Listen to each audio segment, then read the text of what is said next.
समय जो दल सरकारों में थे, उन दलों ने वोट बैंक की राजनीति को बढ़ावा दिया।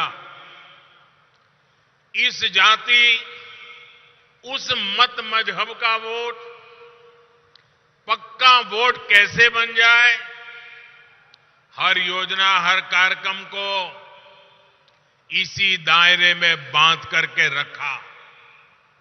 इसका बहुत बड़ा नुकसान कर्नाटका ने उठाया, इस हमारे पूरे क्षेत्र ने उठाया, आप सब मेरे भाइयों बहनों ने उठाया। साथियों, हमारी सरकार की प्राथमिकता वोट बैंक नहीं है, हमारी प्राथमिकता है विकास, विकास और विकास।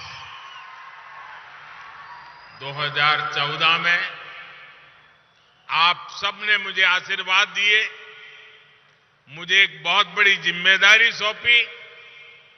मैं जानता हूं कि जब तक देश का एक भी जिला विकास के पैमाने पर पीछा रहेगा, तब तक देश विकसित नहीं हो सकता।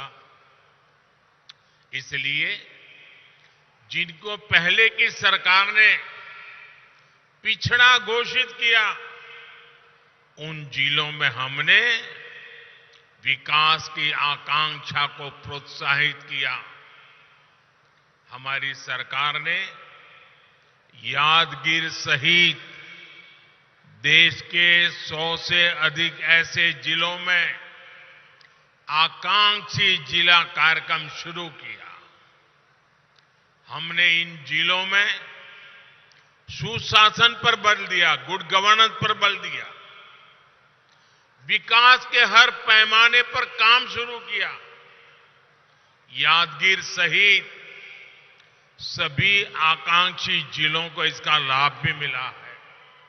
आज देखिए, यादगीर ने बच्चों का 100% टीकाकरण कर दिखाया है। यादगीर जिले में कुपोषित बच्चों की संख्या में बहुत कमी आई है। यहां के 100% गांव सड़कों से जुड़ चुके हैं।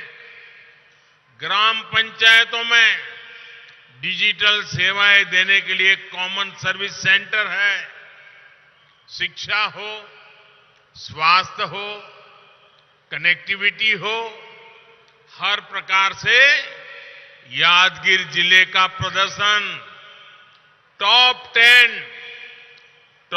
10 आकांक्षी जिलों में रहा है। और इसके लिए मैं यादगीर जिले के जनप्रतिनिधियों को, यहां के डिस्ट्रिक्ट एडमिनिस्ट्रेशन की टीम को मेरी तरफ से बहुत बहुत बधाई देता हूं। आज यादगीर जिले में नए उद्योग आ रहे हैं। केंद्र सरकार ने यहां फार्मा पार्क की स्वीकृति भी दे दी है। भाइयों और बहनों, वाटर सिक्योरिटी एक ऐसा विषय है जो 21वीं सदी के भारत के विकास के लिए बहुत जरूरी है। भारत को विकसित होना है तो border security, coastal security, internal security के तरह ही वाटर सिक्योरिटी से जुड़ी चुनौतियों को भी समाप्त करना ही होगा। डबल इंजन की सरकार सुविधा और संचय की सोच के साथ काम कर रही है। 2014 में जब आपने हमें अवसर दिया, तब 99 ऐसी सिंचाई परियोजनाएं थी जो दशकों से लटकी हुई थी। आज इनमें से 50 के करीब योजनाएं पूरी हो चुकी हैं। हमने पुरानी योजनाओं पर भी काम किया और जो संसाधन हमारे पास पहले से थे उनके विस्तार पर भी बल दिया। कर्नाटका में भी ऐसे अनेक प्रोजेक्ट्स पर काम चल रहा है। नदियों को जोड़कर सूखा प्रभावित क्षेत्रों तक पानी पहुंचाया जा रहा है।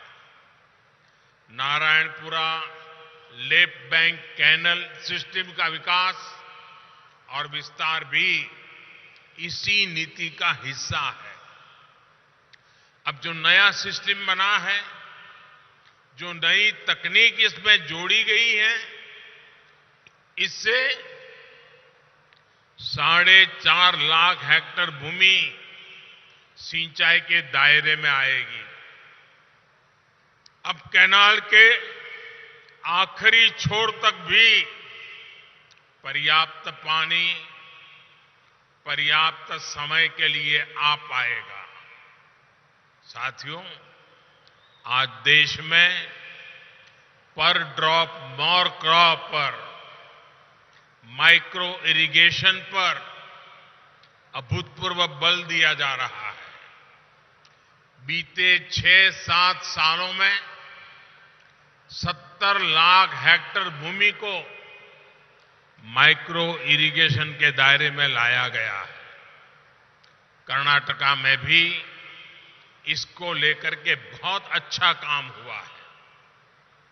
आज कर्नाटका में माइक्रो इरिगेशन से जुड़े जिन प्रोजेक्ट्स पर काम चल रहा है, उससे 5 लाख हेक्टेयर भूमि को लाभ होगा। डबल इंजन सरकार भूजल के स्तर को ऊपर उठाने के लिए भी बड़े स्तर पर काम कर रही है। अटल भूजल योजना हो, अमृत सरोवर अभियान के तहत हर जिले में 75 तालाब बनाने की योजना हो, या फिर कर्नाटका सरकार की अपनी योजनाएं, इससे जल स्तर बनाए रखने में मदद मिलेगी। भाइयों और बहनों, डबल इंजन सरकार कैसे काम कर रही है, इसका बेहतरीन उदाहरण जल जीवन मिशन में भी दिखता है। 3.5 साल पहले जब ये मिशन शुरू हुआ था, तब देश के 18 करोड़ ग्रामीण परिवारों में से सिर्फ 3 करोड़ ग्रामीण परिवारों के पास नल कनेक्शन था। आज देश के लगभग, ये आंकड़ा याद रखना, हम जब सरकार में आए थे तब 3 करोड़ घरों में, आज देश के लगभग 11 करोड़ ग्रामीण परिवारों के घरों में नल से जल आने लगा है।